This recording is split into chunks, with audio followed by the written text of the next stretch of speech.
The flamboyant lead trombone player Sir Ozzy Osbourne from the pop group Black Sabbath had a very lucky escape last night when fire destroyed a large section of the roof, near the roof of the 12th century two-bedroom manor house, not that far from the roof, that he owns in the small village of Buck, near the town of Bucking, not far from the Buckinghamshire city of What the Buck's Going On, next to the buck-toothed shire hamlet of Buckley Buckingham in the metropolitan district of Buckinghamshire.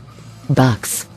A local rambler known as Larry the Love Pump Jones, witnessed the shocking scene whilst walking his dog Dave, and picking wild woodland mushrooms and his nose, in a field at the rear of the rock star's secluded home when he came across the blaze, and takes up the story. Larry? Can you please tell us what happened? Oh yes, for sure. Well, I was like walking my dog like I often do, you see, and foraging for things in the fields and stuff, when I suddenly heard lots of shouting and screaming and things like that. My sausage dog Dave was going nuts, barking his effing mouth off, and I was about to kick him in the balls when I noticed smoke. I thought to myself, hello, mush. Something is going on here. Where there is the smoke, there is the fires. There is never the fires without the smokes, and I always remember my teacher telling me that at school when he caught me setting fire to the curtains during a chemistry lesson, whilst I experimented mixing certain ingredients to develop an extra powerful curry paste. For fuck's sakes, Larry, can you be more brief? Oh yes, for sure. 1000 apologies. I rushed over to the fence and I noticed what appeared to be a man dangling precariously from a top-floor window. He was shouting, "Sharon, Sharon, please, woman, child of love's creation, let me in. Please, please, little piggy. Let me in." I heard the woman's voice reply saying, "Not by the hairs of my cosmetically restructured chinny chin chin." He then said, "Oh please, Sharon, take my hand and we'll go riding through the sunshine thing from above. We'll find happiness together in the summer skies of love." I then heard her say, "Oh piss off, you twat." And she slammed the window. I don't know how much longer he could manage to hold onto the windowsill thing.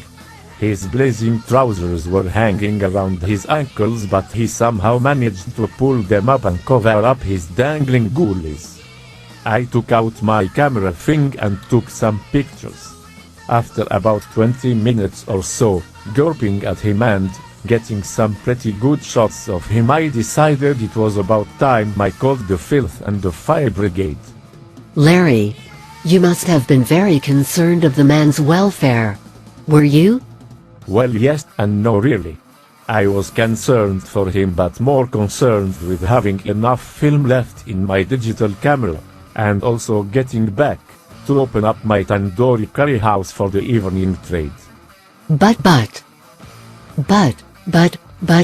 did you realize who it was?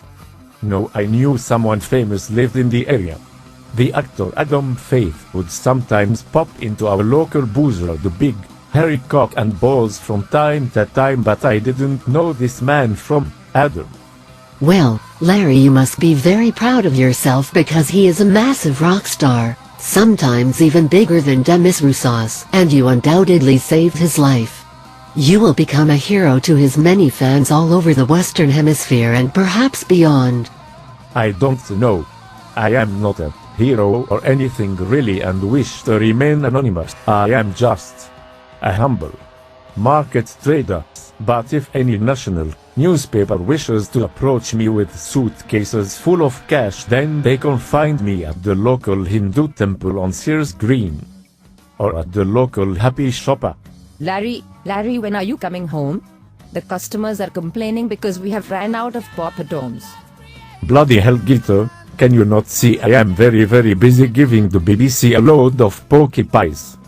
I am very sorry about my wife's rude behavior and offer you my deepest, most sincere apologies. No, that is quite alright, Larry, I understand. You best pop along and cook some more poppadom. Thank you. Prick. Okay, well, thank you so much, Larry. Now we can go over to our London studio and talk to our showbiz reporter Moira Stewart for some more news. Moira, what is the latest? Hawkeye the New. We have unconfirmed reports that the reformed, alcoholic Ozzy Osbourne had just returned to his home in England after playing his final show of the No More Beers tour in Saudi Arabia, leaving his wife Sharon in the United States to choose new curtains and scatter cushions for their opulent new palatial home they had just bought in fucking Bucks on the outskirts of fucking Buckinghamshire, not far from fucking Bucks. Apparently Sharon had returned home early unannounced and caught her husband tugging on his bone whilst thumbing through a copy of Asian Babes. She set fire to the magazine and also the aging rock star's trousers as he attempted to escape through a top floor window, apparently calling him a filthy so-and-so, with no more right to live on God's clean earth than a weasel. She apparently began to sing, "When I come home, no I don't wanna be the one, no I don't wanna be the one who comes home catching you having a wank. When I haver. No I don't wanna be, no I know I don't wanna be the one who's havering next to you's whatever the fuck haver means." But as she sang, the flames from the burning magazine spread to the timbers in the roof, taking hold. That is awful, Moira. Do we have any news on the well-being of the showbiz pair? Is the house okay? I mean, can it be repaired? It is too difficult to say at this stage, but earlier, a skip lorry was seen backing onto the drive and a man who looked like a builder was seen carrying a big lump of what can only be described as a piece of 4x2 and what looked like a bag of rusty nails into the house.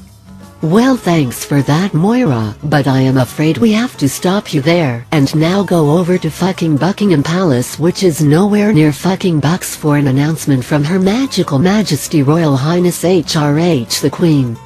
It has come to my attention that one of my subjects, the Right Horrible Ozzy Osbourne, fortunately escaped a blaze at his mansion house in fucking Bucks.